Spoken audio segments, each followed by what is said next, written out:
Before I start, thanks for 50 subs. Hi, I'm Joe. I compose music sometimes. I transcribed the entirety of Metroid for the NES. Why Metroid? It broke new ground in video game music due to how it was composed. Meet Hirokazu Hip Tanaka, the composer of Metroid.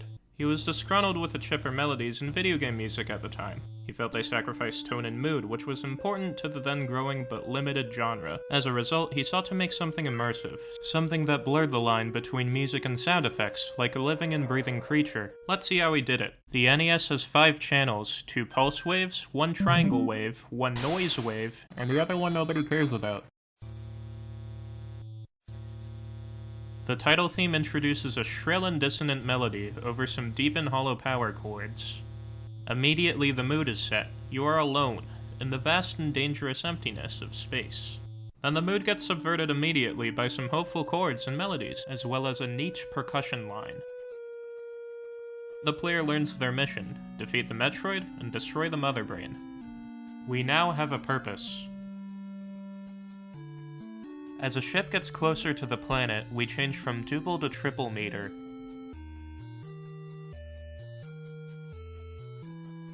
Eventually, we return back to those power chords. We've descended to planet Zebeth. Let's start the mission. Side note, some musicians use bright and dark to describe how sharp or flat a chord is. This can be confusing, so I'll try and explain why these terms are used. Picture this. You are in front of 2 black surfaces, a painted piece of wood and a TV screen. Which one is glossier? You're right, the TV screen. You can see your reflection. How can we translate this reflective light to music? Notes don't really reflect notes inside of themselves. Or do they? Hey, wrong channel! There we go. Sounds are made up of faster sections of the same bass wave. This fundamental D has a partial A inside of it, 1 tick to the sharper side of the magical music clock. But what if D was A? If D was A, it's a partial of G, 1 tick to the flatter side of the magical music clock. See what's happening here? The lower and mostly flatter notes absorb more partials than the higher, sharper notes. This isn't really a side note anymore, huh? Back to Metroid. Item discovery is gesturally very similar to game start. It starts in a darker mode, and eventually arrives on a brighter chord. There's a slight difference in the way they resolve. Item discovery is a smidge stronger than game start, but who cares? I can now turn into a ball. Brinstar, the first area of the game, also uses mode mixture, but in the completely opposite way. It's a major piece with frequently modally darker moments. It conveys excitement and danger. Cool alien world? Major and heroic. Aliens want to destroy you? Chromaticism and dissonance. Norfair is a weird piece, for a weird area with bubbles and lava and teeth ceilings. To reflect this environment of death, Tanaka alters a dead musical form, the waltz. The waltz is a dance commonly grouped into 3 beats. Tanaka shatters this rule by sprinkling in bars of 4 beats. This extra beat creates breathing room, much like a living creature. There's also a mistake in this piece. Listen to the noise channel here.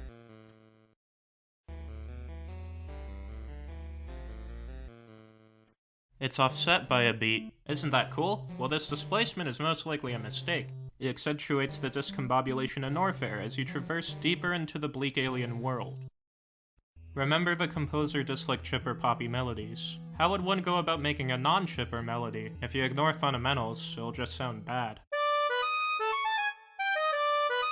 Ugh. So Hip Tanaka chooses which fundamentals to bend. Kraid's Lair is memorable due to its contour and contrast. The piece uses leaps at the beginning and scalar material at the end. It uses a harmonically dissonant flat 6 and 4 degrees in the beginning and settles on the 1 degree at the end. These consecutive leaps in scale degree 4s are not backed up by many songwriting fundamentals, and that's the entire point. Ridley's Lair assaults you with its delayed whole tones. This melody is also in the low bass register, way lower than Mario and Zelda at the time.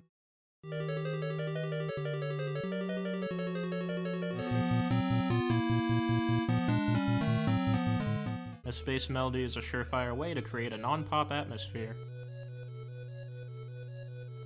A rhythmic phase is a pattern which fits into a grid, until it needs a remainder. There are lots of these in Metroid. For example, Mother Brain. Yes, I transcribed the bubbles, because they have an incomplete pattern. The pattern of bubbles happens every 5 quarter notes, with an ending remainder of 1 quarter note highlighted in red. Here's a fun fact. When you slow down the bubbles, and then change all of the instruments completely, it turns into jazz.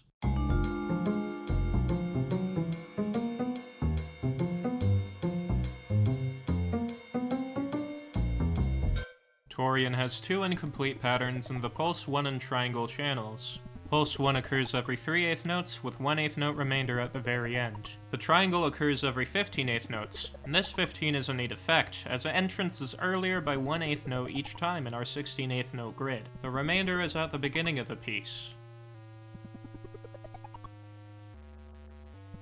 We can do the opposite too. Secret Area has an odd 5/8 note pattern, but it is consistent with no remainder. This time the melody floats on top with no discernible rhythm.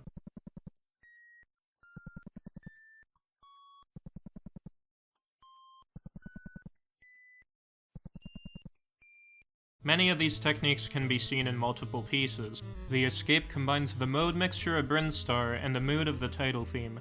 We are almost upbeat, but there's still some dread.